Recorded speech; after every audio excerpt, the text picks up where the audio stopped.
Hey guys, आज हम explain करने वाले हैं कोचिन नानक्यू के 14th एपिसोड को।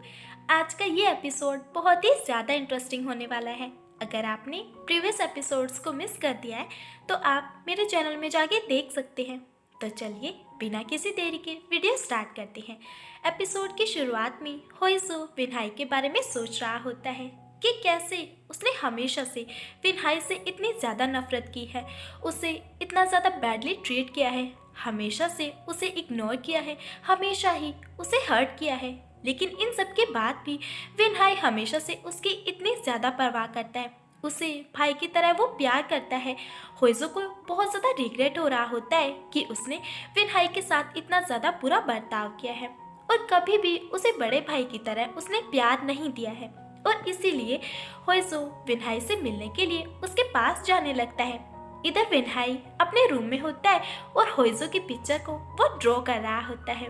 विनहाई इस ड्राइंग को देखता रहता है और प्यार से वो उसे टच करता रहता है, क्योंकि अब वो होइजो के लिए अपनी फीलिंग्स को हाइड नहीं रख सकता था। वो अपनी फीलिंग्स को अब और ज़्यादा कंट्रोल नहीं कर पा रहा था। विनहाई जानता है कि वो होइजो से अब प्यार करने लगा है और ये फीलिंग्स सिबलिंग्स लव से बहुत ज़्यादा डिफरेंट है, और इसीलिए वो होइजो को अपनी फीलिंग्स कन्फेस करना चाहता है जितना जल्दी हो सके। और इसीलिए होइजो के रूम में वो जाने लगता है, लेकिन होइजो तो अपने रूम में था ही नहीं। विनहाई होइजो को उसके रूम में यहाँ वहाँ ढूंढने लगता है, उसे पुकारने लगता है, बट उसे होइजो कहीं भी दिखाई नहीं देता है। दूसरी तरफ होइजो विनहाई के रूम में आता है और वो देखता है कि पूरे रूम में चारों तरफ होइजो की पिक्चर्स ही बिखरी हुई हैं। और ये देखकर होइजो बहुत ज़्यादा शॉक हो जाता है कि उसकी पिक्चर्स यहाँ पर क्यों हैं और उसकी पिक्चर्स पूरे रूम में क्यों बिखरी हुई हैं। होइजो इन्हें देखने लगता है एंड तभी विनहाई यहाँ आ जाता है और होइजो को देखते ही विनहाई उसे हक कर लेता है और उसे कहने लगता है, ब्रदर आई लव यू, मैं आपको बहुत ज़्यादा लाइक करता हूँ। मैं जानता हूँ कि ये गलत है, बट मैं खुद को रोक नहीं सकता हूँ। मैं नहीं जानता हूँ कि मैं ऐसा क्यों फील कर रहा हूँ। होइजो से कहता है कि तुम जानते भी हो कि आखिर तुम क्या बोल रही हो, क्या तुम पूरी तरह से पागल हो चुके हो। विनय कहता है कि मैं जानता हूँ कि मैं आपको बेबी नहीं दे पाऊंगा, बट मैं हमेशा हर सिचुएशन में आपके साथ रहूंगा। विनय उसे फोर्सफुली किस करने का ट्राई करने लगता है तो होइजो उसे पुश कर देता है और उसे कहने लगता है कि मैं तुम्हारा भाई हूँ, पहले भी था और हमेशा रहूंगा, और इसके अलावा और कुछ भी नहीं। और अब मैं तुम्हें यहाँ रहने ही नहीं दूंगा, मैं तुम्हें अब्रॉड भेज दूंगा और अब यही मेरा फाइनल डिसीजन है। और ये कहकर होइजो यहाँ से चला जाता है और होइजो ने उसकी फीलिंग्स को ऐसे रिजेक्ट कर दिया। इससे विनहाई का दिल टूट जाता है और वो होइजो की पिक्चर को हक करके उससे कहने लगता है कि ब्रदर, आप मेरे लव को एक्सेप्ट क्यों नहीं कर सकते हो, आप मेरी फीलिंग्स को आखिर क्यों नहीं समझ पा रहे हो। ये सब कहकर विनहाई रोने लगता है। नेक्स्ट सीन में विनहाई सैड बैठा हुआ होता है और वो होइजो के बारे में ही सोचता रहता है एंड तभी कूलिंग उसके पास आ जाता है और कूलिंग उसे कहने लगता है कि मेरे प्यारे कजन, तुम्हें क्या हुआ, तुम अपसेट लग रहे हो। एंड कूलिंग यहाँ इधर उधर की बातें उसे करने लगता है ताकि वो उसको डिस्ट्रैक्ट कर सके। दूसरी तरफ एक गार्ड चुपके से विनहाई के ग्लास में कुछ ऐड करने लगता है ताकि उसे पीने के बाद विनहाई बेहोश हो जाए। लेकिन ये गार्ड इतना ज़्यादा बुद्धू होता है कि उस मेडिसिन को वो खुद ही टेस्ट कर लेता है, जिससे उसे कफ होने लगती है। तो ये देखकर विनहाई उसे वही पानी पीने के लिए दे देता है और इस पानी को पीते ही गार्ड खुद ही बेहोश होकर फ्लोर पर गिर पड़ता है। और ये सीन सच में बहुत ज़्यादा फनी होता है। और जब कूलिंग ये देखता है कि गार्ड ने तो उसके पूरे प्लान को चौपट कर दिया है तो विनहाई के सर पर वो खुद ही हिट कर देता है, जिससे विनहाई बेहोश हो जाता है। तो कूलिंग विनहाई को कैरी कर लेता है और उसे अपने साथ वो ले जाने लगता है और साथ ही वो कह रहा होता है कि होइजो, मैंने तुमसे कहा था ना कि तुमने जो कुछ भी किया है उसकी तुम्हें बहुत बड़ी कीमत चुकानी पड़ेगी। बट विनहाई को ऐसे ले जाते हुए जियांग उसे देख लेता है और वो सोचने लगता है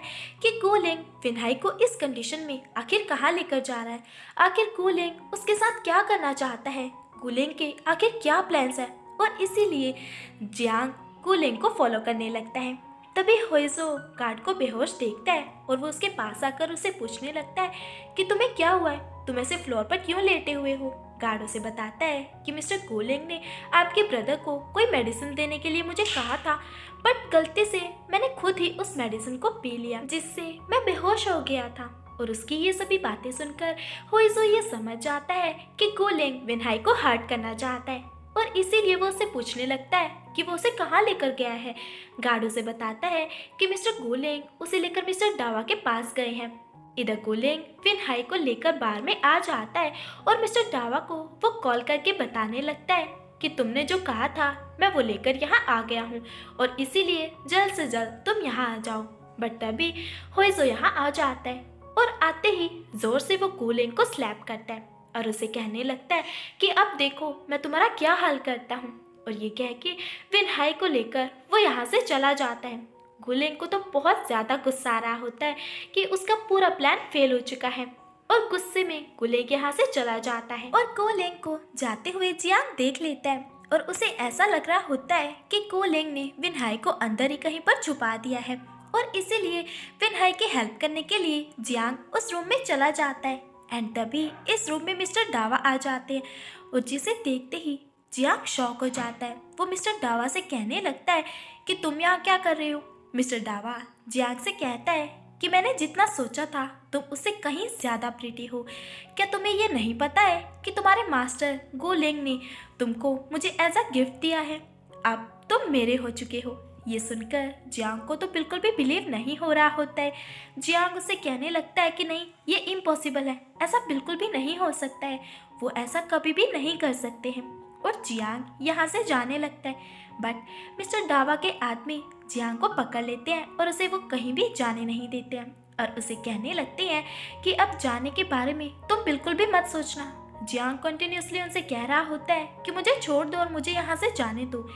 तब मिस्टर डावा गोलेंग को कॉल करते हैं और उसे कहने लगते हैं कि मैंने जो प्रॉमिस किया था वो मैं ज़रूर पूरा करूँगा। तुमने मुझे इतना बड़ा सरप्राइज जो दे दिया है, मैंने सोचा नहीं था कि तुम इस प्रिटी बॉय को मुझे दे दोगे। इससे बेहतर गिफ्ट तो कोई और हो ही नहीं सकता है, ये मुझे बहुत ज़्यादा पसंद आया। और ये सुनकर गोलेंग शॉक हो जाता है कि जियांग आखिर उसके पास कैसे पहुंच गया, और वो जियांग के लिए इतना ज़्यादा वरीड हो जाता है क्योंकि जियांग को हर्ट होते हुए वो बिल्कुल भी नहीं देख सकता है, और इसीलिए भागते हुए वो वहाँ जाने लगता है। और ये एपिसोड यहीं पर कंप्लीट हो जाता है। आपको हमारी ये एक्सप्लेनेशन कैसी लगी है प्लीज़ हमें कमेंट करके ज़रूर बताइएगा, एंड नेक्स्ट एपिसोड के लिए हमारे चैनल को सब्सक्राइब कीजिए। Thanks for watching, bye bye.